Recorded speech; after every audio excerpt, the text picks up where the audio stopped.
कष्टाला पर्याय नाही.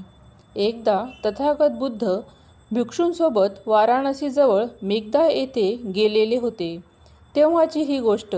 तेथे सगळे भिक्षू दररोज ठरलेल्या वेळी एकत्र जमायचे. बौद्धांसमोर बसून त्यांच्याशी वेगवेगळ्या विषयांवर चर्चा करायचे. एके दिवशी सर्व भिक्षू समोर बसलेले असताना बुद्ध त्यांना म्हणाले, भिक्षूंनो, जर तुमच्या मनात काही प्रश्न शंका असतील तर न घाबरता विचारा. मनात कुठलाही संकोच न ठेवता तुमचे प्रश्न विचारा. बुद्धांचे म्हणणे ऐकून जमलेल्या भिक्षूंपैकी एक जण आपल्या जागेवर उभा राहिला. बुद्धांना वंदन करून तो नम्रतेने म्हणाला, तथागत, तुम्ही नेहमी म्हणता की माणसाला यशस्वी व्हायचं असेल तर त्याने दीर्घकाळ आणि जाणीवपूर्वक प्रयत्न केले पाहिजेत. असे का बरे? समाजातील अनेक लोक तर थोड्याशा प्रयत्नांनी सुद्धा यशस्वी झालेले दिसतात. मग आपण म्हणता तसे सतत आणि जाणीवपूर्वक प्रयत्न का करावेत? थोडे प्रयत्न करून जर यश मिळणार असेल तर दीर्घकाळ प्रयत्नांची आवश्यकता का? जाणीवपूर्वक प्रयत्नांची गरज काय? भिक्षूंनी विचारलेले प्रश्न बुद्धांनी शांतपणे ऐकला आणि म्हणाले, छान, तू तुझ्या मनातील प्रश्न विचारला हे योग्य केलंस. तुझं म्हणणं खरं आहे. माणसाने यशस्वी होण्यासाठी दीर्घकाळ आणि जाणीवपूर्वक प्रयत्न करावेत असे मी नेहमी म्हणतो. मी तसं का म्हणतो ते तुम्हाला ही गोष्ट ऐकून कळेल.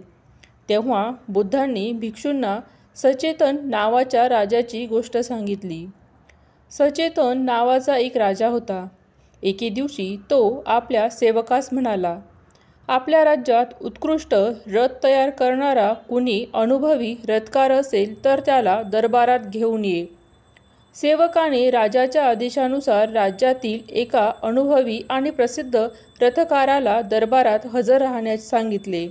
सेवकाने सांगितलेला निरोप ऐकून रथकार थोडा घाबरला, पण राजाची आज्ञा नाही कसे म्हणणार. ठरलेल्या दिवशी तो दरबारात हजर झाला. रथकाराने वाकून राजाला नमस्कार केला. रथकाराला बघून राजा त्याला म्हणाला, हे रथकारा, आजपासून 6 महिन्यांनी माझ्या शत्रूसोबत माझे युद्ध होणार आहे. त्यामुळे माझ्या रथासाठी मला चाकांची एक उत्कृष्ट जोडी हवी आहे. या 6 महिन्यांच्या काळात तू माझ्या रथासाठी चाकांची एक नवी जोडी तयार करून शकशील काय? राजाचं बोलणं ऐकून रथकाराचा जीव भांड्यात पडला. तो लगेच उत्तरला, होय महाराज, का नाही? मी नक्कीच तुमच्या रथासाठी चाकाची एक उत्तम जोडी तयार करून आणेल. त्याचे हे उत्तर ऐकून राजा सुखावला. 6 महिन्यात चाकाची जोडी तयार करण्याचे आश्वासन राजाला देऊन तो रथकार आपल्या घरी परतला. त्याने चाके तयार करण्याच्या कामाला लगेच सुरुवात केली. दुसरीकडे राजा देखील युद्धाच्या तयारीला लागला. दिवसामागून दिवस निघून गेले. 6 महिने पूर्ण व्हायला आले. 6 महिने पूर्ण होण्यासाठी केवळ 6 दिवसच शिल्लक असताना रथकार एक चाक घेऊन दरबारात राजापुढे हजर झाला.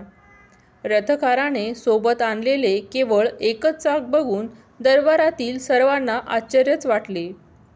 एकच चाक पाहून राजासुद्धा विचारात पडला. राजा रथकाराला म्हणाला, रथकारा, अरे हे काय? केवळ एकच चाक? अरे मी तर तुला चाकांची जोडी म्हणजेच 2 चाक तयार करायला सांगितले होते, पण तू तर एकच चाक आणलेलं दिसतंय. जोडीतले दुसरे चाक कुठे आहे? त्यावर रथकार म्हणाला, माफ करा महाराज, मी आजपर्यंत 2 चाकांपैकी फक्त एकच चाक तयार करू शकलो. जोडीतील दुसरं चाक अजून तयार व्हायचं आहे. रथकाराचं हे उत्तर ऐकून राजा थोडा निराश झाला आणि म्हणाला, अरे युद्धाला तर केवळ 6 दिवस शिल्लक आहे. येत्या 6 दिवसात तू माझ्या रथासाठी जोडीतले दुसरे चाक तयार करू शकशील का? रथकार म्हणाला, होय महाराज, युद्धाच्या आधी मी चाकाची जोडी घेऊन तुमच्यापुढे हजर होईल, विश्वास ठेवा. राजाला त्याचं उत्तर ऐकून समाधान वाटलं.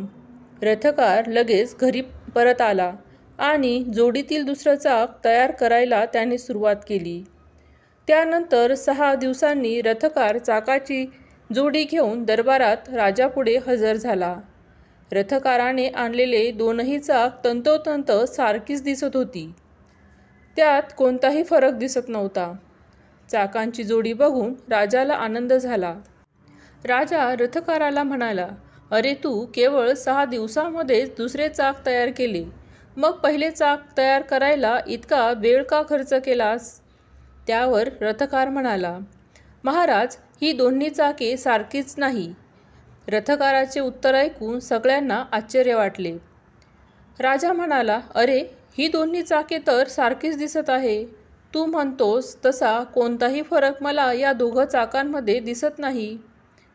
6 महिन्यांना 6 दिवस कमी असताना तयार केलेले चाक आणि 6 दिवसात तयार केलेले चाक यात काही फरक आहे का?" रथकार म्हणाला, "होय महाराज, या दोन्ही चाकात फरक आहे. बघा, मी स्पष्ट करतो." मग त्याने 6 दिवसात घाईघाईने तयार केलेल्या चाकाला उभे करून गती दिली. गती संपल्यावर ते चाक वेडेवाकडे होऊन जमिनीवर खाली पडले. त्यानंतर अधिक वेळ खर्च करून तयार केलेल्या चाकाला उभे करून त्यालासुद्धा पहिल्या चाकाप्रमाणे गती दिली. गती संपल्यावर ते चाक मात्र पहिल्या चाकासारखे खाली पडले नाही. गती संपूनही ते चाक आसाचा आधार असल्यासारखे उभे राहिले.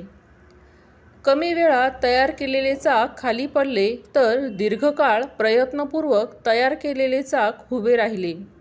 राजा आणि दरबारातील सर्व लोक हा प्रसंग बघून आश्चर्यचकित झाले. तेव्हा तो रथकार म्हणाला, "महाराज, जे चाक मी फक्त 6 दिवसात घाईघाईने तयार केले त्या चाकाचा काही दोष, काही उणिवा राहिलेल्या आहेत. वेळेच्या कमतरतेमुळे मला ते दोष दूर करता आलेले नाहीत. त्यामुळे गती संपल्यावर ते चाक खाली पडते. या उलट अधिक कालावधी खर्च करून तयार केलेल्या चाकात कुठलाही दोष शिल्लक नाही. त्या चाकातील दोष, कमतरता मी प्रयत्नपूर्वक दूर केलेले आहेत. त्यामुळे गती संपूनही ते चाक खाली न पडता उभेच राहते." रथकाराचे हे प्रामाणिक उत्तर ऐकून राजा खुश झाला. ही गोष्ट सांगून झाल्यावर बुद्ध भिक्षूंना म्हणाले, "बघितलं, रथकाराने घाईघाईत तयार केलेल्या चाकाचा काही दोष शिल्लक राहिले होते. त्यात काही उणिवा होत्या. याउलट दीर्घकाळ आणि जाणीवपूर्वक प्रयत्न करून तयार केलेले चाक दोषरहित झालं." हीच गोष्ट आपल्या जीवनाला सुद्धा लागू पडते. स्वतःला परिपूर्ण, निर्दोष बनवण्यासाठी माणसाने दीर्घकाळ आणि जाणीवपूर्वक प्रयत्न केले पाहिजे. एखाद्या वेळी थोड्याशा प्रयत्नांनी यश मिळतेही, पण ते तात्पुरते असेल, टिकाऊ असणार नाही. चाकातील दोषाप्रमाणे स्वतःमधील दोष, उणिवा आपल्याला दूर करता आल्या तर कठीण परिस्थितीत सुद्धा आपण न घाबरता उभे राहू शकू. सतत जाणीवपूर्वक प्रयत्न करून आपण स्वतःमधील दोष, कमतरता दूर केल्या तरच आपण कुठल्याही संकटाला न घाबरता सामना करू शकू. म्हणून भिक्षूंनो, माणसाने स्वतःला अधिकाधिक चांगलं बनवण्यासाठी सतत प्रयत्न करणे, कष्ट करणे अत्यंत आवश्यक आहे. कुठल्याही परिस्थितीत कष्टाला पर्याय नाही. बुद्धांनी सांगितलेली गोष्ट ऐकून भिक्षूंच्या मनातील शंका दूर झाल्या. शेवटी सर्व भिक्षूंनी बुद्धांना वंदन केले. यशस्वी होण्यासाठी, स्वतःला अधिकाधिक परिपूर्ण बनवण्यासाठी माणसाने जाणीवपूर्वक आणि दीर्घकाळ प्रयत्न करावेत. कष्टाला पर्याय नाही. व्हिडिओमधील कथा आवडली असेल तर लाईक करा, शेअर करा, सबस्क्राईब करा. धन्यवाद.